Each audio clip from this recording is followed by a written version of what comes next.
Are polytechnic के online class में सभी छात्राओं का स्वागत है। आज हम बात करने वाले हैं general rules for power wiring. New chapter आज हमारा स्टार्ट होने वाला है, एस्टिमेशन ऑफ पावर वायरिंग। अभी जो है क्या कहते हैं, हम बात कर रहे थे एस्टिमेशन ऑफ इंटरनल वायरिंग की, मतलब घरेलू वायरिंग की बात चल रही थी। अब जो है क्या कहते हैं पावर वायरिंग की बात कर रही। घरेलू वायरिंग में पावर वायरिंग से संबंधित केवल हम पावर सॉकेट का इस्तेमाल करते थे, जिससे जो है क्या कहते हैं हमारे जो 1000-1500 वाट लेने वाले इलेक्ट्रिकल इक्विपमेंट होते थे उसको कनेक्ट किया जाता था। लेकिन यहाँ बात होने वाली है जो हमारी अधिक हार्स पावर की मोटरें हैं उनको कनेक्शन कैसे दिया जाता है, तो उसके लिए हमें पावर वायरिंग का इस्तेमाल करना पड़ता है। और पावर वायरिंग करने के लिए कुछ सामान्य नियम हैं जिसको पहले हम जान लेते हैं, जिसका इस्तेमाल हम जब इससे संबंधित क्वेश्चन लगाएंगे तो वहाँ पर इसका इस्तेमाल हम करेंगे। जैसे पहला नंबर है हमारा कि हम पावर वायरिंग के लिए जो पाइप का इस्तेमाल करते हैं वो भारी गेज की होनी चाहिए और फ्लेक्सिबल और रिजिड दोनों प्रकार की, मतलब दृढ़ और सुनम में दोनों प्रकार की पाइप का हम इस्तेमाल करते हैं। दूसरा क्या है हमारा, जैसे हम वहाँ पर घरेलू वायरिंग की बात करते थे तो हम जो है क्या कहते हैं एक परिपथ में 2 पावर सॉकेट लगा सकते थे, लेकिन यहाँ पर ऐसा कुछ नहीं है। यहाँ पर हर मोटर के लिए अपना इंडिविजुअल सर्किट इस्तेमाल होगा। हर मोटर के लिए एक अलग सर्किट का हम इस्तेमाल करेंगे। उसके बाद जो हमारा अगला पॉइंट है स्विच, वितरण बोर्ड, स्टार्टर, ये सभी क्या होने चाहिए, धातु के आवरण युक्त होने चाहिए और लोहे के बोर्ड में जो है लगे होने चाहिए। इसका कवर भी जो है क्या कहते हैं लोहे का होना चाहिए और लोहे का जो है क्या कहते हैं, नहीं, लोहे का बेस भी होना चाहिए इसका, ठीक है। उसके बाद अगला पॉइंट है हमारा वाहक नली। जो हम पाइप इस्तेमाल कर रहे हैं वायरिंग के लिए उसमें कहीं भी ज्वाइंट नहीं लगना चाहिए। और अगला पॉइंट क्या है हमारा, मोटर स्विच व स्टार्टर मोटर के पास लगा होना चाहिए।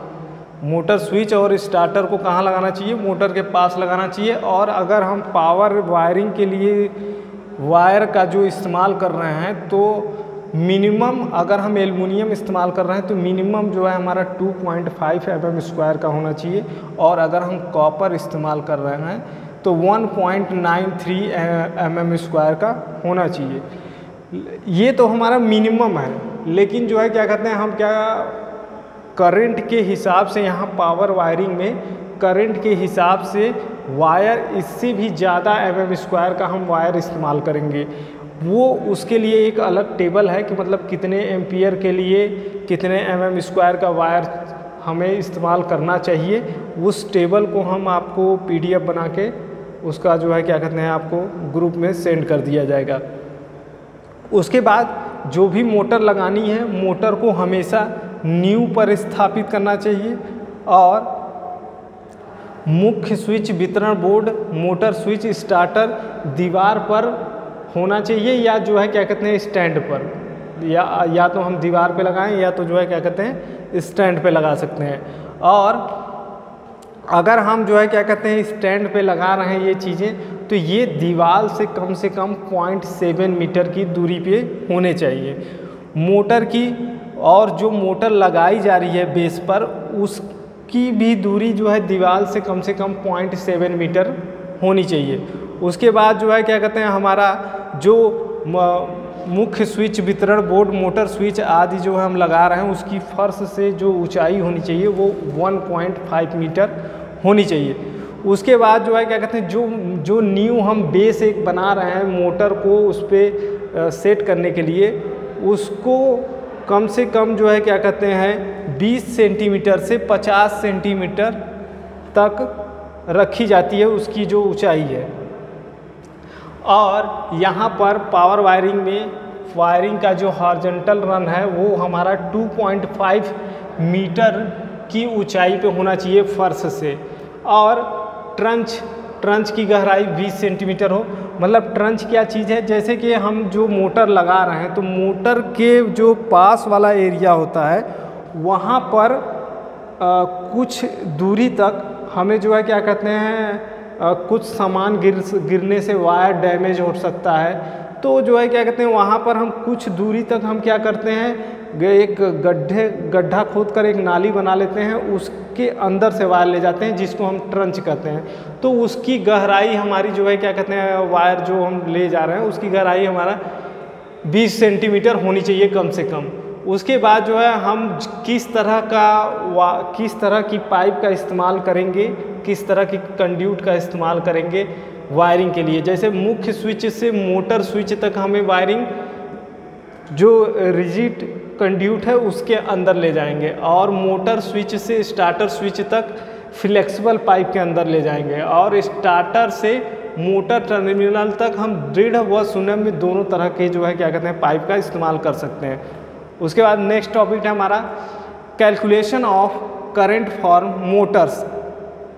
तो मोटर का हमें करंट कैलकुलेशन करना है, तो मोटर का जो आउटपुट होता है वो वाट में होता है, लेकिन मोटर की जो क्षमता होती है वो हमें क्वेश्चन में एचपी में दी रहती है। तो क्वेश्चन में जो एचपी में मोटर की क्षमता दी हुई है तो उसको वाट में कैसे कन्वर्ट करें। जैसे जो है क्या कहते हैं हमारा 1 HP बराबर मैकेनिकल में अगर देखा जाए तो मैकेनिकल में 746 वाट होते हैं, लेकिन यहाँ हमारा इलेक्ट्रिकल में 735.5 वाट होता है। तो हमारा जितनी HP की मोटर रहेगी उसमें 735.5 का मल्टीप्लाई कर देंगे तो हमारा वाट पता चल जाएगा कितने वाट की मोटर है। और अगर हमें करंट का कैलकुलेशन करना है तो ये जो हमारा मोटर आउटपुट आएगा उसको हम मोटर की इफ़िशियंसी और वोल्टेज से डिवाइड कर देंगे तो hमारा एम्पियर निकलेगा। ये फार्मूला जो है क्या कहते हैं डीसी मोटर के लिए हम इस्तेमाल करेंगे, ये हमारा जो है डीसी मोटर के लिए। और मोटर आउटपुट अपॉन में ईटा भी ये हम कॉस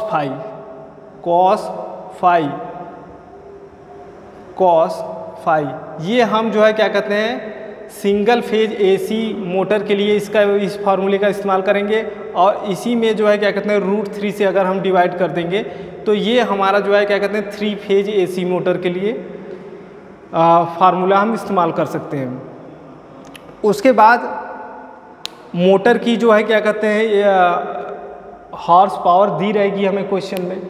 क्वेश्चन को सॉल्व करने के लिए हमें उसकी इफ़िशियंसी भी पता करनी होगी और उसका पावर फैक्टर, तभी हम क्वेश्चन को आगे सॉल्व कर पाएंगे।